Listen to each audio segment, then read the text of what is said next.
agar bisa memiliki agar bisa menjalankan yang namanya prinsip berkesadaran ini. Lanjut Bu. Lanjut. Nah, kemudian bermakna. Yang namanya bermakna pastinya pembelajaran tersebut memiliki arti. Tidak serta-merta 1 tambah 1 2. Tidak seperti itu saja. Mungkin murid tahu, menggunakan rumus tahu kalau dalam sains, tapi tahu tidak dia kegunaan dari pembelajaran tersebut. Semua pembelajaran pasti ada maknanya. Ya kan Bapak Ibu? Oke. Kira-kira apa nih? Ada yang mau memberi contoh tidak satu materi pelajaran yang bisa kita angkat di sini? Misalnya dalam materi biologi mungkin Ibu Erlina. Sekarang materinya apa Ibu? Pewarisan sifat. Oke. Nah, pada pewarisan sifat kira-kira itu relevan ke kehidupan kita, pasti ada kan Bu? Apa itu Bu? Ciri-ciri fisik mungkin, bawaan gen itu ya Bu. Nah, itu kalau kita sebagai guru bisa menciptakan pembelajaran yang bermakna, pasti akan melekat sampai seterusnya kepada anak didik murid kita tadi. Kemudian ada lagi keterkaitan pada bidang ilmu lain pastinya.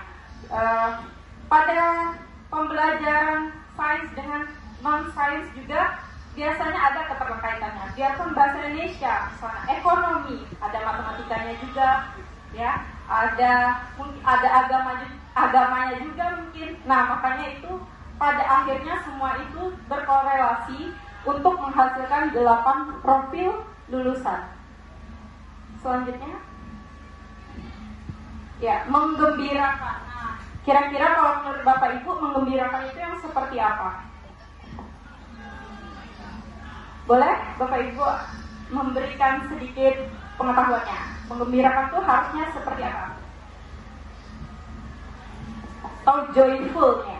Saya rasa Bapak Ibu di kelas saya sering dengar mungkin ada tertawa bersama, tepuk-tepuk tangan. Kira-kira itu asalnya dari mana? Pasti ada sesuatu yang menggembirakan, entah itu dari games mungkin yang ada terkait dengan pembelajaran maupun kuis interaktif mungkin yang pasti Bapak Ibu sering lah lihat di scroll medsos masing-masing, pasti ada tuh pembelajaran joyful itu seperti apa, yang menggunakan media-media interaktif, ada musik mungkin, gambar, visual, audiovisual, semua itu bisa mendorong rasa menggembirakan yang memotivasi pembelajar murid untuk bisa bertumbuh, memiliki keingintahuan dan aktif terlibat pada pembelajaran. Oke, lanjut Bu.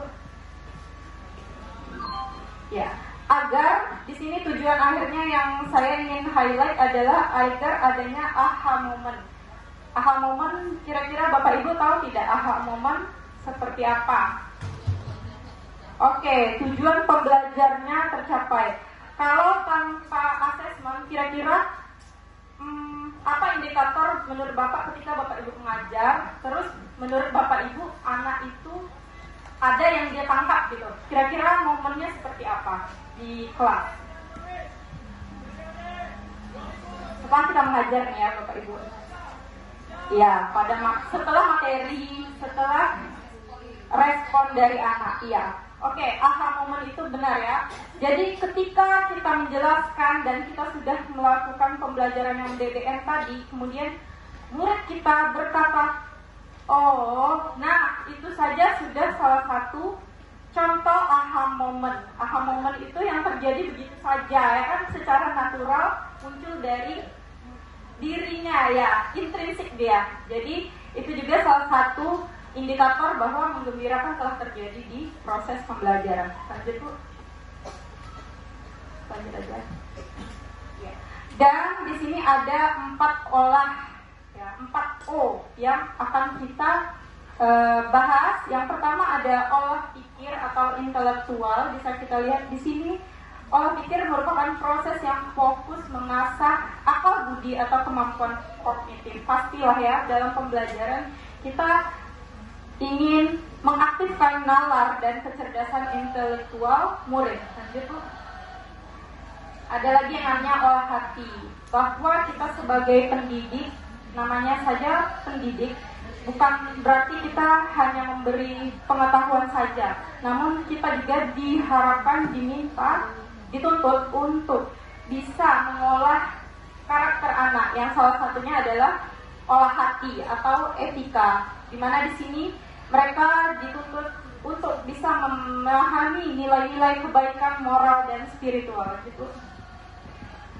Selain itu, selain olah hati, ada juga yang namanya olah rasa. Ya, rasa juga penting. Keindahan, estetika, seni budaya dan alam yang untuk memperhalus perasaan dan jiwa itu juga perlu kita asah agar dapat mereka bisa lebih peka begitu ya terhadap nilai moral, spiritual juga kebenaran.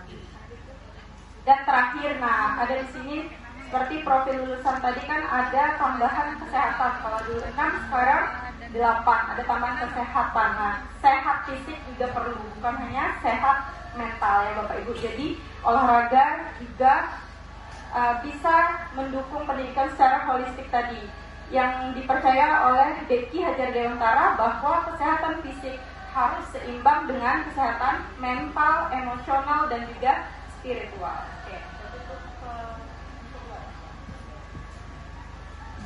Oke, satu lagi mengenai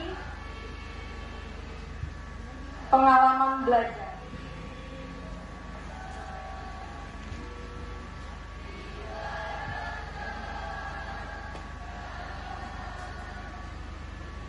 Lanjut. Mundur, ya. Nah, pada pengalaman belajar yang ada 3M tadi, masih ingat Bapak Ibu apa 3M tadi? Memahami, mengaplikasi dan merefleksi. Ada 3 saja pengalaman belajar. Kalau disejajarkan dengan taksonomi Bloom dan taksonomi Solo, bahwa di pengalaman belajar PM ini, taksonomi Bloom itu kan C1 sampai C6 ya Bapak Ibu. Nah, berarti kalau dimulai dari memahami itu masuknya ke yang C1 dan C2. Dan seterusnya pada mengaplikasi sudah masuk C3 dan 4 dan seterusnya. Pada taksonomi Solo ada namanya pre-struktural, unistruktural, multistruktural, relational, dan berpikir abstrak yang mendalam. Pre-struktural artinya anak belum bisa menjawab apa-apa. Unistruktural baru bisa menyebutkan satu. Dan seterusnya, multi sudah bisa lebih banyak memberikan contoh. Lanjut. Oke, lanjut Bu. Nah, kita bahas satu-satu. Apa yang dimaksud dengan memahami? Pada prinsip PM, fase awal pembelajaran yang bertujuan membangun kesadaran peserta didik terhadap tujuan pembelajaran, mendorong peserta didik aktif mengkonstruksi pengetahuan agar mereka dapat memahami konsep secara mendalam. Kira-kira kalau kita baru memulai materi baru di kelas, apa yang kita bawa ke dalam kelas? Pastinya apa tadi? RP ya Bapak Ibu. Di RP kita pasti menyiapkan bahan ajar, entah itu bentuknya PPT,